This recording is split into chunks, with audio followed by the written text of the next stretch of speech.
Well, howdy, everybody. Welcome. Hello. Um, my name's Laura Michet. I'm a video game writer and editor who works in both indie games and AAA games.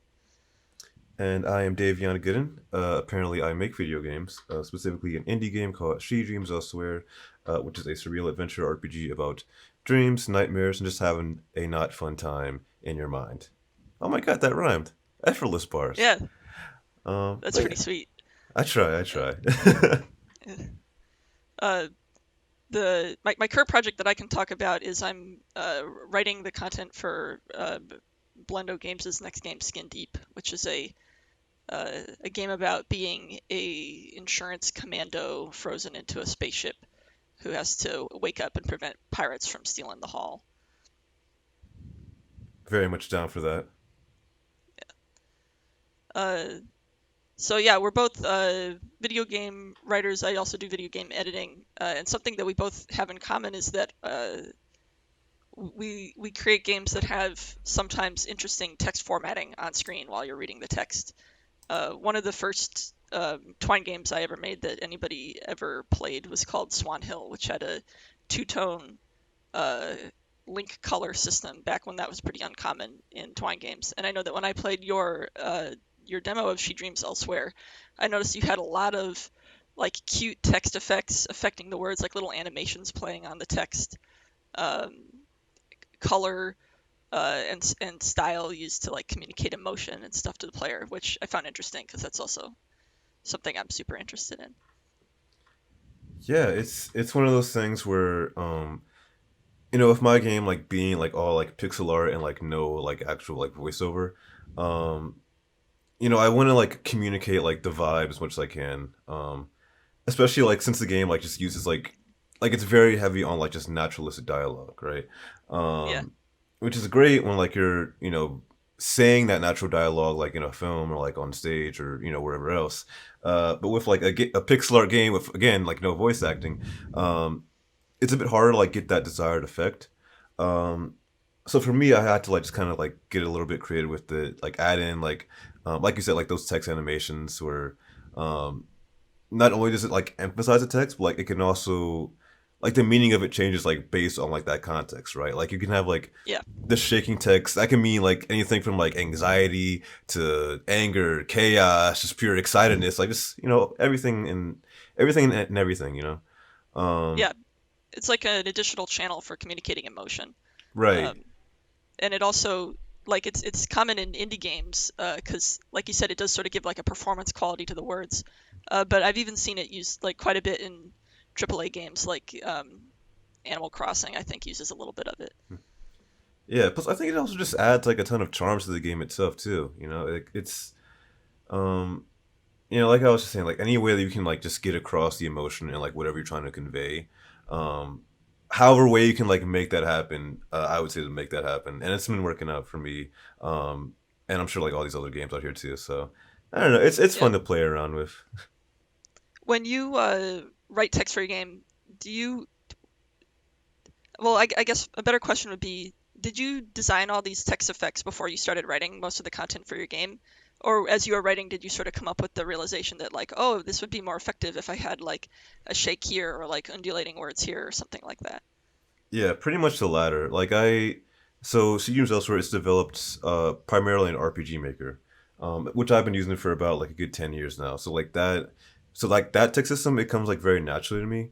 Um, but even then, it's like even just like a minor thing in like my dialogue where like it has like automatic like pauses like in between like punctuation and stuff. And like that stuff like that, that's not like embedded like naturally into the program, right? Like you need to like you can like make Yeah, that happen, but like it's like a lot of like manual effort, which like no one has time for that, right? Um, so for me, it was just a process of like, all right, I need to like get the core of this down. Let me get like the words onto paper, no matter how garbage or like how static they might be, like just from the first draft. Um, and then after that, it's a matter of like revising the actual dialogue, and then it's like, okay, what and how can I emphasize, just like stuff like that, where it's like it comes after the fact, and rather to enhance rather than like to like set the stage. If that makes sense. I don't Yeah. know. When after you developed these text effects for your game, did you find that you were writing like any additional content and sort of like writing to create like opportunities to use them or anything like that?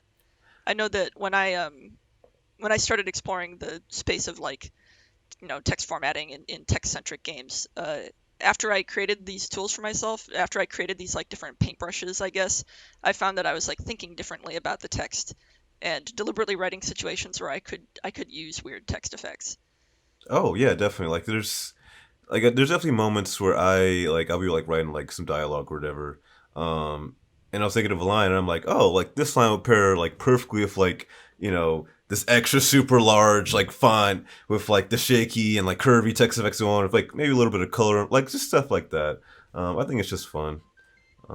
But yeah, I think it's definitely Sweet. like it's one of those things where like it like found its way like into the writing process, but like in a very like natural and subtle way. Yeah. Sweet. Yeah, I've always wondered. I guess the indie game that I know of that uses these in the way that's most impressive to me is actually like Kentucky Route Zero. It's a game that has an incredibly huge amount of text and it has a lot of like really subtle like pauses and and like pacing built into the way that the text like rolls out to fill the text box. And that's one game that I've always wanted to first of all be able to see like all of the text effects tools they have at their disposal and then also see how much of that is sort of like a template that they built, sort of like how you built in like pauses after certain punctuation points or something like that, or whether like when they're writing that text, they're actually getting in there and like scripting it and choosing how long to put a pause in there and stuff like that. Um, I once worked on a game prototype that didn't release where we had 3D text moving through the environment, and I Ooh. had to script like all the pauses myself and like script like the movement of the 3D text box and stuff like that. And the whole time I was working on that game, I was always thinking about the text effects in Kentucky Route Zero and the little animations and pauses they got in there. Um, I feel like if I had infinite free time, I would probably want to make like a museum of text effects, like an interactive museum of text effects where I could collect like all these other weird formatting tricks that other games are using to convey emotion and sort of compare them to one another and, you know, see if I could implement them myself, see how that code works. That would be pretty cool. I would actually be like really down just to like see something like that. So any sponsors that's listening to this, give Laura some if you have money. if you have infinite free time and you want to do it instead of me, yeah, somebody who the thing about text presentation in games is it's sort of like an infinite rabbit hole. You could spend years making a text box,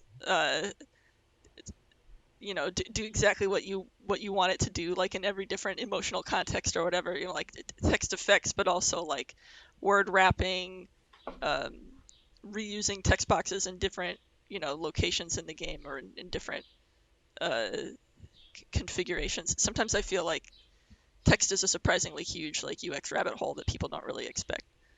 Um, Yeah, even just but like fonts, like that alone, like can just like change like the entire like vibe of a game.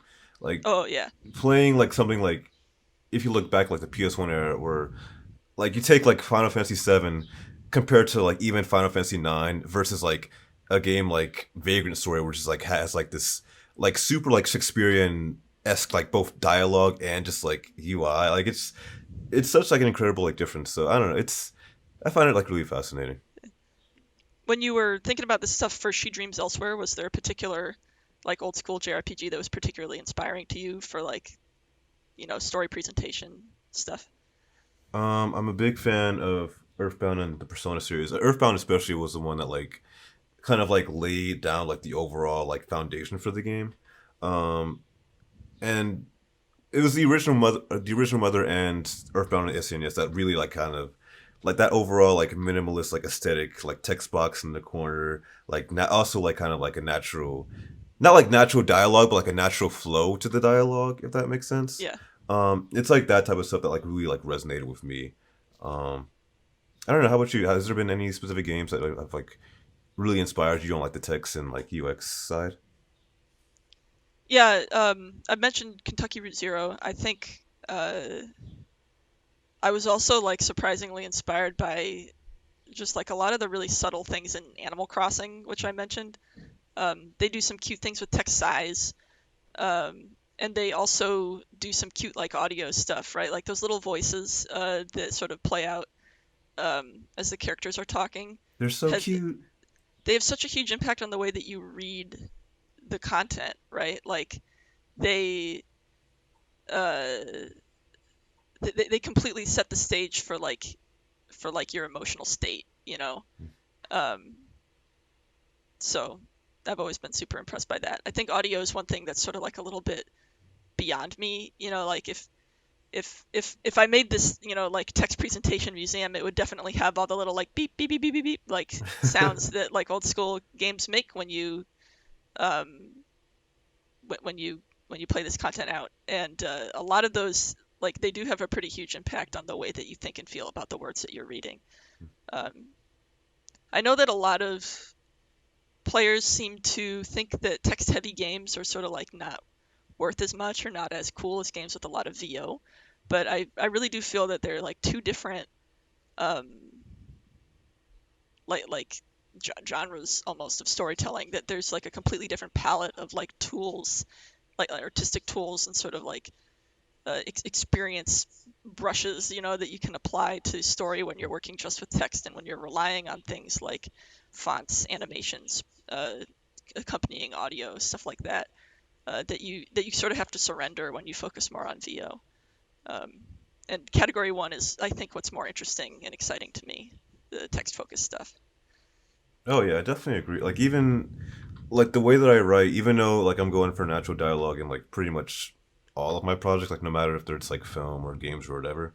Um, Even with that, like the way I write like for a game or like a text only game versus like a film or even a game that has like VO in it, like it's so like radically different.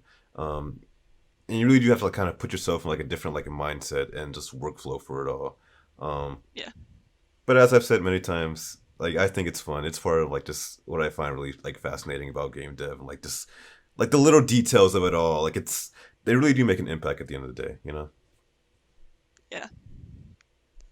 Um, if you want to move on, we can talk about our topic number two on our big list here. Let's do it. Um, I wanted so you're not only a game developer, you also are a filmmaker and a photographer. Somehow that Um, happened. yeah. I was curious how your experience in those mediums affects your work as like a narrative game maker. Yeah, there's definitely like a lot of overlap both like creatively and just like um from the like production and like biz dev side of things. Um Creatively speaking, like being like a film director and like also like working in like theater and like photography and stuff like that. Um you definitely like get like a good sense of like just and I know I always butcher it. I'm gonna butcher it here again. Like a good sense of like mise en scene or just like the overall like atmosphere, like setting for like just whatever scene that you're working on. Um, and so a lot of stuff that goes along with that, like just blocking, framing, color, light, music, sound, like all that stuff. Like it all there's still like it's like the same elements of it all, but like this is how I go about it is like it tends to be like a little bit different. Especially with the fact that like games are like just interactive versus with like films and everything else. Like that's entirely static, right? And Yeah, um, so I just have like plan. I have to like plan for that, that player element, that like unpredictable like element where it's just like, I can script it out as much as I can, but like to a certain extent, like there's gonna be like that like population of players who are just gonna like mess around and just like do whatever. Um, which is fine, but it just means I have to like kind of like um, go about my level design and like just writing and just like knowing that in mind. So that's like kind of the creative part of it. Uh, Production wise, I think it's like really funny where like say I'm like writing a scene and like the scene is just like two people in a room talking. Um, in a game, I can like write that scene and I can at least with my like workflow, I can just put that scene in the game within like half an hour, like however long it takes. Versus in film, it's like, well, first before I even like get like a single shot shot. It's like I have to like, you know, get the cast, get the crew, get all the permits, get all the equipment, get the funding, Yeah, get all like the logistics of like filming anything before like even before anything even happens. Um, but then yeah, like on oh sorry, go ahead. oh yeah, I was just gonna say your individual agency as a solo dev is like huge compared to almost any other like non-solo creative industry. Yeah. Right. Um, but on the flip side, it's weird because like with games, it's like yes, I can put this scene in there, within like 30 minutes, but also I can just keep putting it off, or I can like take as much time on that scene as I want to, for better or worse. It's just the amount of time I have in games is like a lot more sometimes, in like not so good way, versus like on that film set, it's like after we got all the logistics together, it's like all right, we have like 4 hours to shoot this scene. Oh, just kidding. It's actually 3 hours now because like there's some other issue that came up. So we got like 3 hours to shoot this scene. We can't go back because like we don't have the budget for reshoots. So we just got to get it done and get it in the can. Right here, right now. Um, which is stressful. Don't get me wrong, but also like that stress is also like kind of part of the fun, where you get to like make those like decisive decisions like right there on the spot, versus like when I'm working on my game, I often like get like too deep inside my head of like some stuff, and I tend to like not be a perfectionist, but just like not know when like something is like done, or like when it's just like good enough. um so it's really weird to just kind of like go like in between those two different worlds, where film is like hurry up and wait, versus like games are just like take your time, but like don't take Yeah. too much of your time because like we kind of need to ship this thing eventually. Having a community of collaborators can really, I don't know, it provides sort of like an accountability and like a I don't know, needing to respect other people's time element that can sometimes help you solve problems faster, you know. Um, I definitely felt that kind of change when I went from working on like solo non-commercial like experimental stuff when I was younger to like working in a bigger studio, having like other people around that I wanted to impress or whose time I wanted to save or who I had to like collaborate with really changed the way that I related to my work on like a moment to moment basis. So I'm curious about that. Like you say, you have like one foot in the indie world, one foot in the AAA world, and that it does like affect things. So like how does it like affect like your process and your writing and like just your day to day like work? Yeah. I don't know, to like rewind several years. I back like a job ago, when I first started doing like commercial indie game work, um, I was doing it because I wanted to build a portfolio I could use to get like a full-time games writing job. My very first job in games was a games writing job, but all my projects were canceled, and I became like I don't know, I became just like the person who would write anything in English, and my job changed a lot like every 6 months, and so I was interested in like getting another role um, at like a big studio, but because all my games had been canceled, I didn't really have a CV, so I started doing all this indie commercial work mostly because I wanted to like show people that I could actually make games that could be sold for money, and try to get like another job. Um, but I soon discovered that like that really does mean now you have two jobs. Um, my free time pretty much vanished, and for a couple years there, I was just like I don't know, working full 8-hour days on the weekend, and uh, you know, no free time. It was not great for me. And it also like completely changed my attitude towards free time and towards like relaxing, because now all of a sudden I have something I could be doing all the time. It was a real like monetize your hobbies type of problem that you frequently see people talking about online and saying, do not do that. Um, I definitely quit doing like solo projects as much. I quit doing like uh, work that was interesting to me for me only reasons, like I said, working with a team of people, your priorities can really change sometimes, and the things that you consider like a success can really change. And for years there, I was like, I don't know, completely uninterested in exploring like solo creative projects just because there weren't those other people there, you know. Um, these days I do a lot less uh, side project work, which I think is good because now I have more free time. Um, but yeah, I don't know if I regret doing it. Uh, I know a lot of people who are in indie game development do have like other jobs and they have like something that they're doing full time. Um, and so every time I see other people doing that, I'm always curious, like whether they're grinding themselves down as hard as I was, or whether they're trying to balance it more like I'm trying now. Um, it's sometimes hard to tell, and I would say if you got to do the grinding yourself down thing, definitely have like an end date in mind, or have like uh, I don't know, some pre-stated like top level of bad that you will suffer before you make big adjustments or quit. You know, because having those have articulating those like limits to myself before I started would have helped a lot because it would have helped me identify when I was getting like worn out. Yeah, like your body and your mind is a temple, right? And like you really need to like just take those breaks and take care of it. Um, and I know, at least Yeah. for me, I can definitely relate. Where so most of like a student's outsource has been like bootstrap for like the first like 3 4 years of development. Um, and during that time, like I was just like doing like videography gigs, like just making like super like short commercials or just like random videos for like small businesses over in my area, um, which that paid the bills kind of. But it's like you were saying, like I had like this issue where like I'm basically like having two jobs where like one hand I'm like doing the videography stuff, which is corporate hell, and I am glad I'm not doing it anymore. And then on the other hand, it's like I'm trying to like make a game mostly by myself.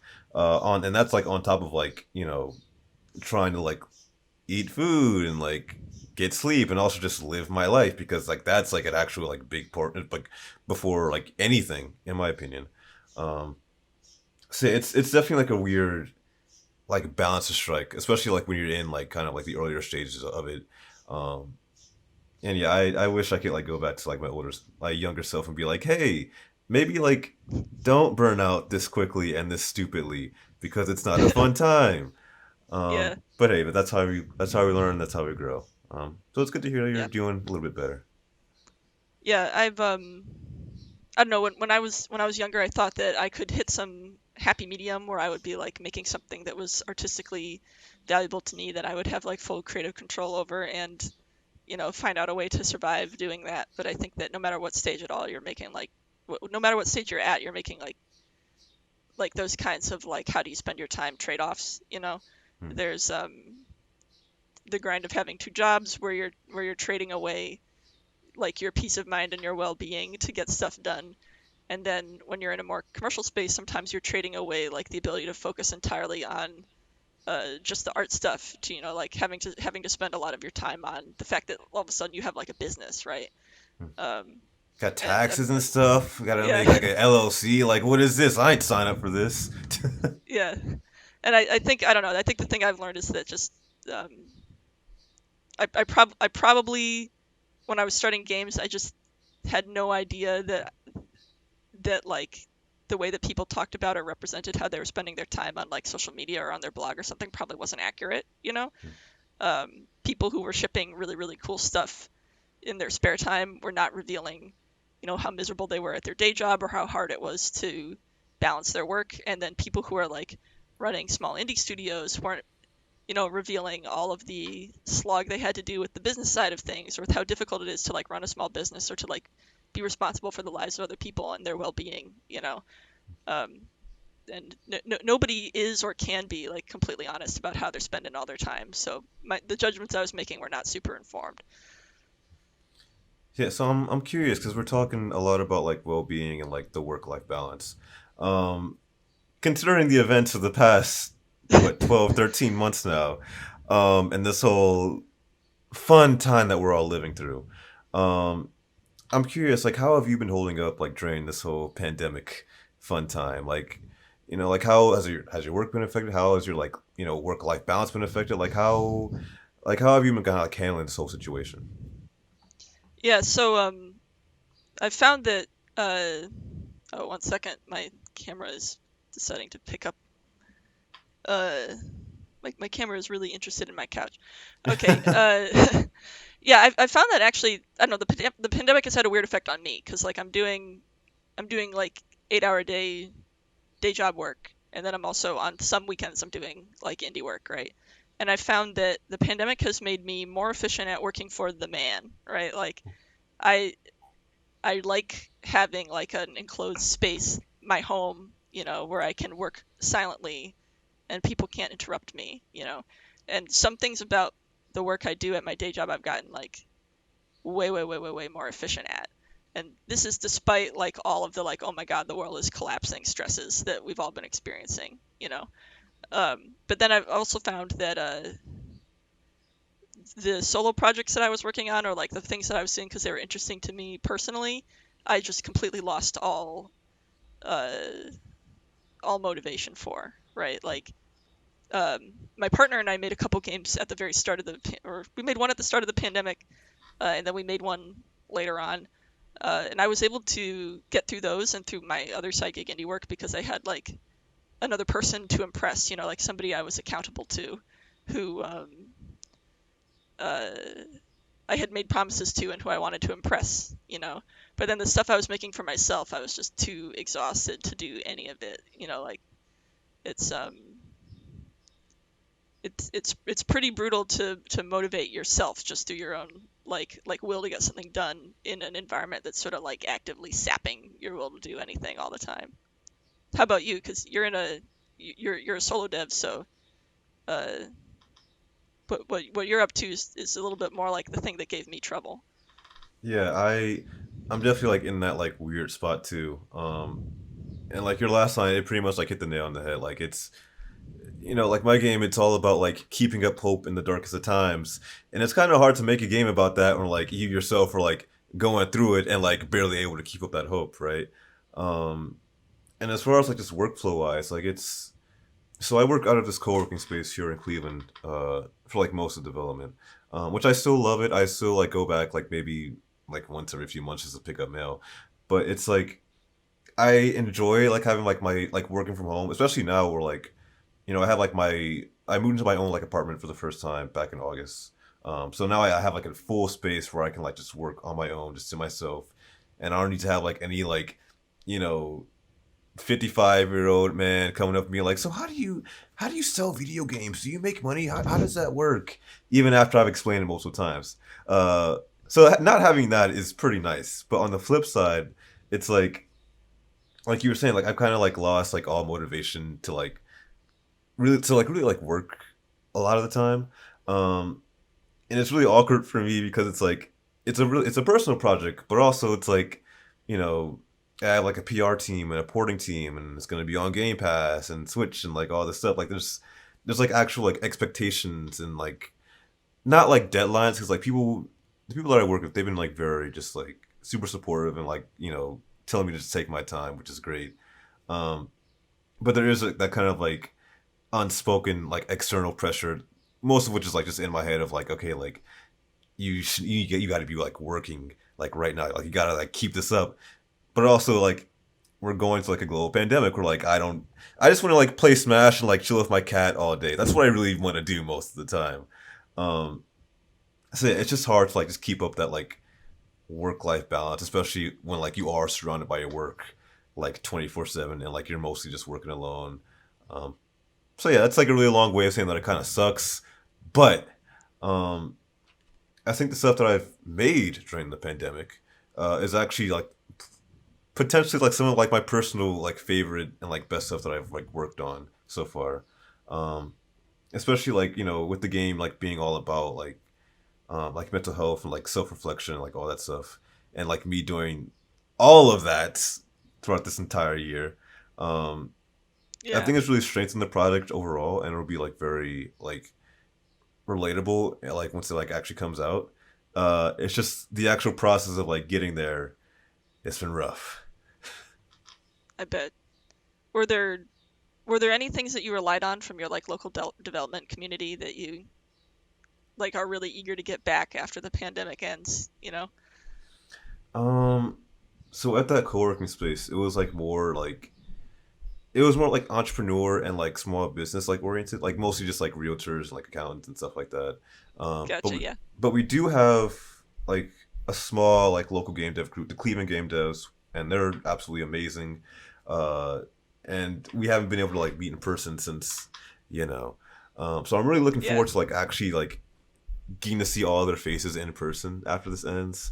I can't wait for like actual like conventions and like gaming shows to come back because I miss all of my like global like game like industry friends. I miss seeing like players both new and old. I don't know. I miss like the real life community aspect of gaming, and I can't wait for that to come back. But that's just Yeah. me. How about you? Yeah, I don't know. I've got a lot of friends who I like only see at games events, you know. And it's been a bummer to not see any of them. I'm also involved in a local indie group here in LA called Glitch City, and it's been a huge bummer to not be able to see or interact with any of those folks during the pandemic. Um, some of them have been releasing super cool things during the pandemic and haven't even been able to like, you know, throw a party to celebrate or anything. Hmm. Um, I I have still been able to like keep in touch with all of them because we sort of moved on to Discord, but it's just not the same, you know. Um, going to going to like visit that space, you know, during the week used to take me across the city and through all sorts of places that were interesting to me, you know, past like restaurants and locations and things that I loved, and I feel like I get a lot of my motivation and inspiration to do work at all from having like real world experiences, and I just haven't had any real world experiences this whole pandemic, you know, not with game development buddies, not with anything. And I feel like my whole well of ideas is just like, you know, completely running out because I'm not filling it back up again. Yeah, Um, I'm pretty much the same way. Like all of my, like I have like the foundation of like my game like it gets influences from like Earthbound Persona like yada yada, but like really like the core of like what I do it comes from like real life stuff too, and like just like you like I haven't gotten like any of that this past year. Like I look back at my Snapchat memories and like 2019 like all the years beforehand is just like filled with just like all these like random events and just like memories and just like actual like experiences, and they're all just like so varied. And like meanwhile, like for all of 2020 and so far through 2021, it's just me in my admittedly very nice looking apartment. And that's pretty much it. Just me doing whatever random what else are you supposed to do in this pandemic type like stuff, right? Um, yeah, so yeah, it sucks, but good things are on the way. 2021 this year, the vaccines are out. I got my first dose as of today. So like they'll be back. Things will be back to normal eventually. We just gotta hang in there a little bit longer.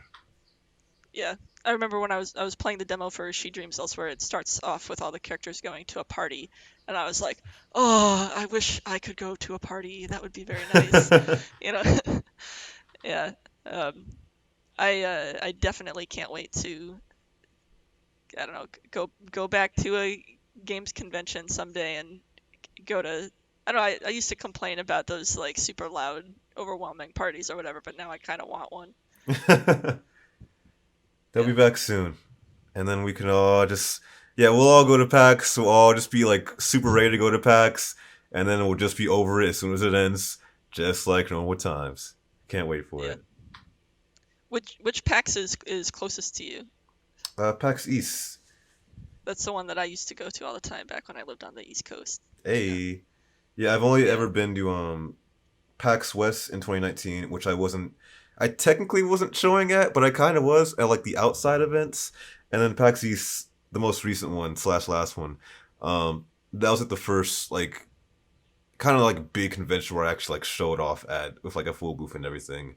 Um, and I remember talking to like a fellow industry fan and like narrative designer. We were like, oh yeah, there's like no way like GEC is gonna be canceled. Like it's too big to be canceled. And then like Uh, literal hours later, it gets canceled. Like the entire like indie dev community are just like, yo, what? So that was fun. yeah. yeah, we were gonna go to GDC, and I didn't even have like tickets or anything. I was just gonna like go to the city and like hang out and like meet people, and be outside and stuff. Um, and then the more and more it started looking like it was gonna be canceled. We were like, oh, I guess we're just sitting in our house for a week then, I guess, because we had like taken all that time off. Um, If only it was just a week. If yeah, only. yeah. Um,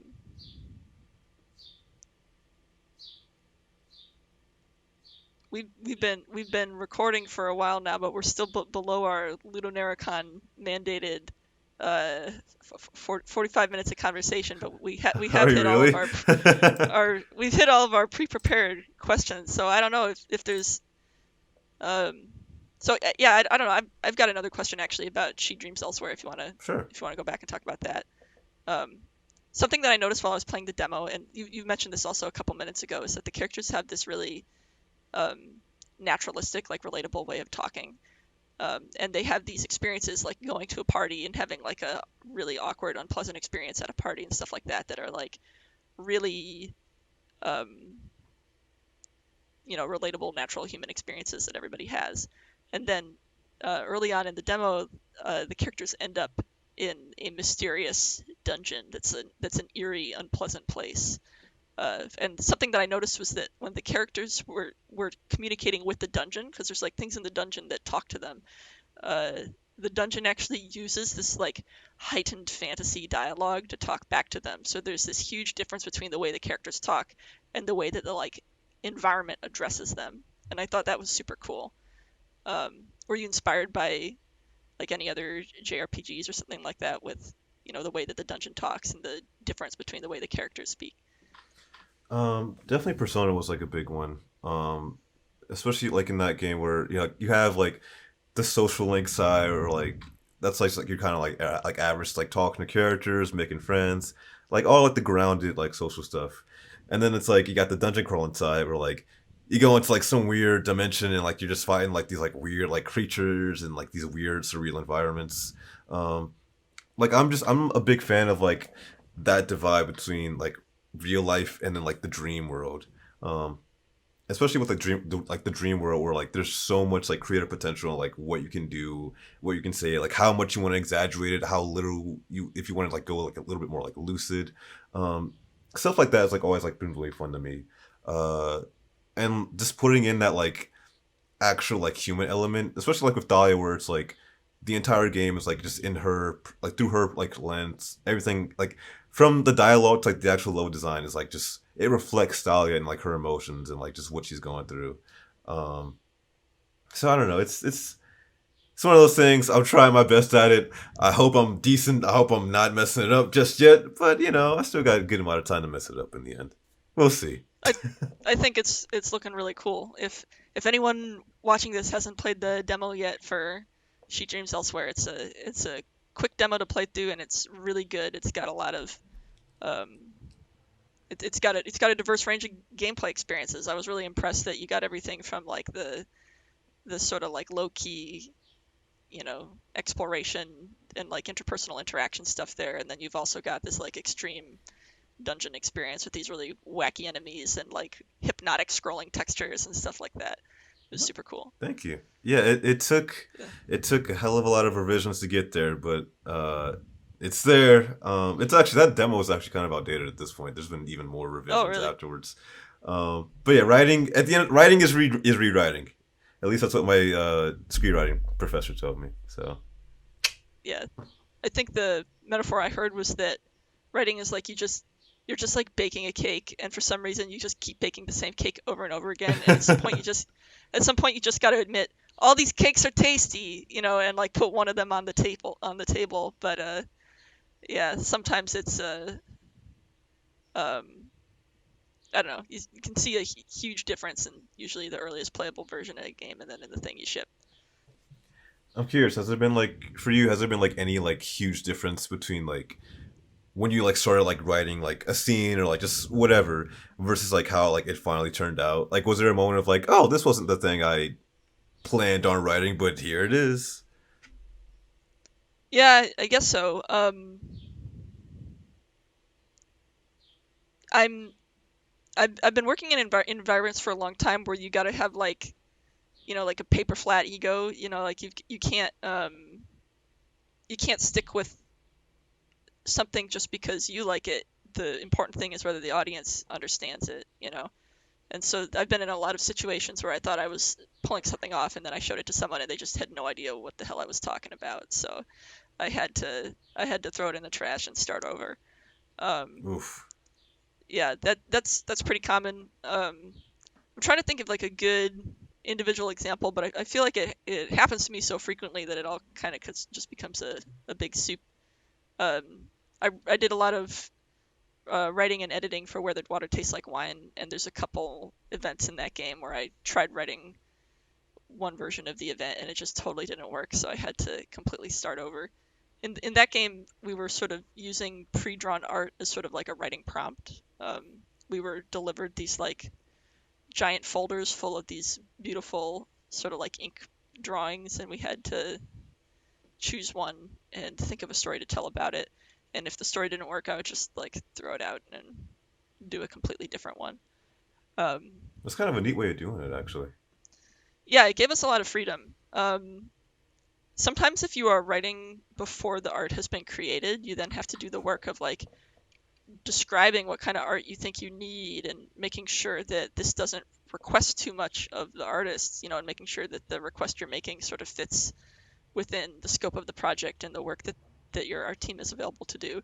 But if you sort of reverse it and you make the art first, then actually it's sort of, to me, it felt like I actually kind of had a lot more freedom, because I did have the freedom to just say, this isn't working. I will write something else that fits the art.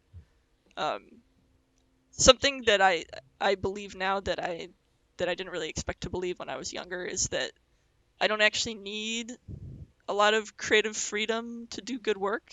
I'm not actually convinced that anybody needs as much quote unquote creative freedom as they think they need. Sometimes it's actually easier just to have like strict limits to what you can and can't do.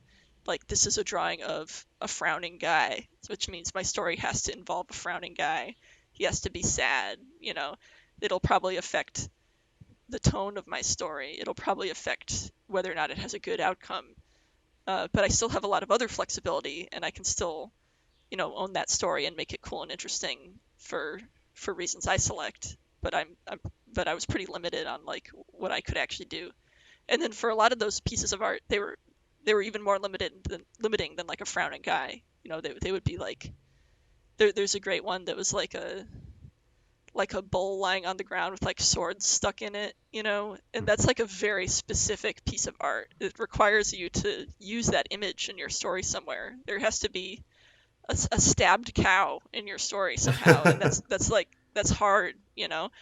But because I didn't have to worry about all the like production side problems, the like asking for permission to do something, having to describe art, or like, even communicate directly with the artist in any way. Um, it was actually kind of relaxing not to have to do all that stuff and to have like a strictly bounded box to work in.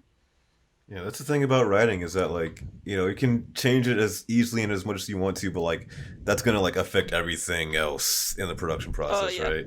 Um, See, I kind of want to try out that method one of these days because I remember like I kind of wish I learned that lesson a little bit earlier in the development of this game, especially it being like a dream setting where um, like the benefit is that you can do anything in a dream. Yeah. The con is that you can do anything in a dream, and it's like, oh god, I gotta like figure out like, well, what can you do? What can't you do?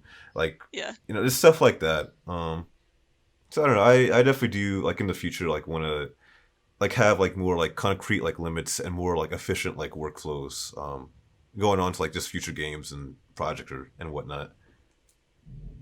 Yeah.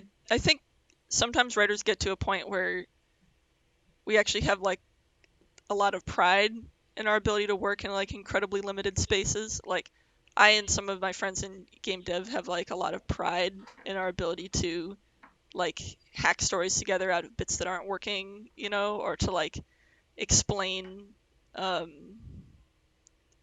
random shit happening in a game with a story, you know?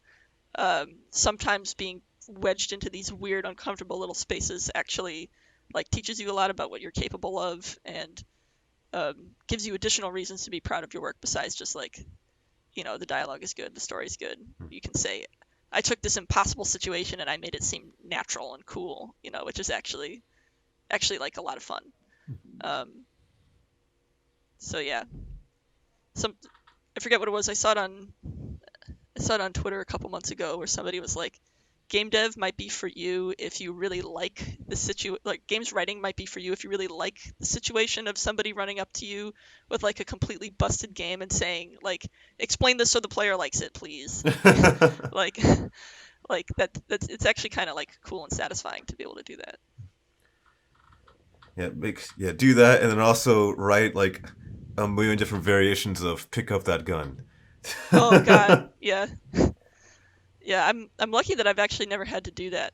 Um, my first commercial indie game that I worked on was actually like Frog Fractions 2, Ooh, which nice. uh, I believe the situation was I had to come up with like 50 different ways for like a xenomorph to say like, I'm not bothered by you, my roommate. Like it was a very I wrote the section where your roommate is a xenomorph and you are a space marine trying to like passive aggressively make him move out because you can't kill him because you have a mutual friend group. Um, Happens to the best of and us. Yeah, and so all of the barks or whatever that I had to write, like all the repetitive dialogue, was just like this incredibly specific, bizarre situation. I still have never had to do like the um, pick up this gun. Oh, I've thrown a grenade type stuff. I've only had to do like weird shit and like dumb problems I created for myself, like that Xenomorph story.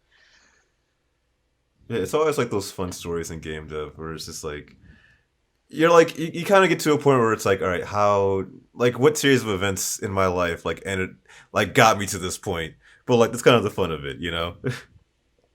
Yeah. So now that we have ticked over beyond our LudoNarraCon requested 45 minutes of conversation, is there any last stuff that you think we should cover before saying goodbye to the audience I assume is now watching us? um, well, I have like just one question I've been asking like everybody, regardless of context. Um, Going back to one of our earlier points about it being 2021 and like things looking bright. Do you like have any like just any like resolutions or like just stuff you're looking forward to like just do in game dev for the rest of this year? For the rest of this year, I'm hoping to I don't know, this is a weird one. I'm hoping to like limit myself to work that I really enjoy doing in teams of people I consider friends, right? Like I'm trying to be more focused this year and only like when it comes to like indie work that I do on the side, like only accept work that like genuinely makes me delighted to be doing it, you know? Because I know that I'm gonna want to spend the rest of this year just like wasting time outside if I can get out there, you know? I received my first vaccine like 2 days ago. I have Hey, type 1. Yeah, I have type 1 diabetes, so I've been like super locked down for like all of 2020 because COVID messes you up if you have that. So I know that I'm going to be spending the rest of the year like actively looking for excuses to not do work. So I want to make sure that I give myself some time to do that. To to maybe not do game development, only do game development with people who make me delighted and on projects that make me super excited, and just waste a bunch of time. How about nice. you? Um, yeah, I for one shipped this bloody game finally. Oh my god, after like 5 years, like I love it. I'm proud of it. But this game is like turned 18, and now it's time for it to either get out or start paying rent. Um, so yeah, that's definitely number one.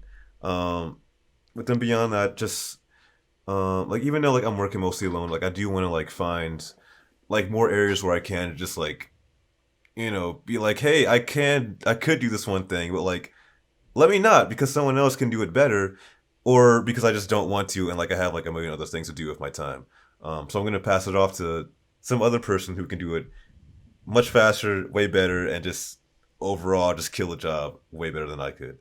So yeah, Sweet. definitely want to do more of that, and then I'm just like as you said, just like living life like a lot more. Like just like any excuse I can get to like get outside and like I finally like wear all the outfits that I've gotten throughout this pandemic that I've never had a chance to wear. Um, Sick. I want to do that. I want to be styling for once. So yeah, I'm looking forward Awesome. to it. Well, I hope you achieve your dreams. It's Hey, possible. dream. Yeah. Try the view, Well, yeah. folks. I did not even realize I was doing that pun. But yeah, sweet.